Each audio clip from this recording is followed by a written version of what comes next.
Welcome to Penrose Learning, where we make understanding easy.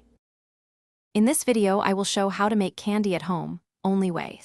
Heat sugar and water to the hard crack stage, stir in butter and flavorings, then pour into molds and allow candies to cool completely before wrapping. Use a candy thermometer, work quickly, and dust with powdered sugar if pieces stick. Experiment with extracts and food colors for fun flavors and bright presentation. Store in airtight containers at room temperature for up to 2 weeks. Gather quality ingredients and basic equipment before you start. You will need sugar, corn syrup, butter, cream or water, flavorings, a candy thermometer, heavy saucepan, silicone spatula, and molds. Measure precisely, keep utensils clean, and prep molds with non-stick spray or liners.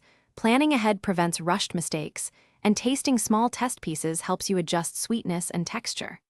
Wear oven mitts for safety, and always monitor temperature to avoid burning sugar.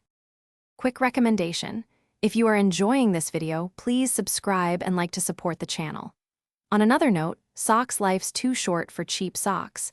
Go Darn Tough with a lifetime warranty is a fun product to mention, and it keeps your toes cozy while you candy make. Check the description for the link and other deals, and if this helped you, hit subscribe and like. Now let's get back to the video. Master key techniques to get consistent candy results. Know stages like soft ball, firm ball, and hard crack by temperature, and practice watching color and viscosity changes as you cook.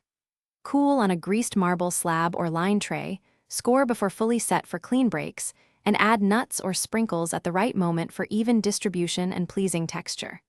Be patient, avoid humidity when possible, and document your tweaks to repeat successes. Thanks for watching. If this was helpful, leave a like and consider subscribing. See you next time.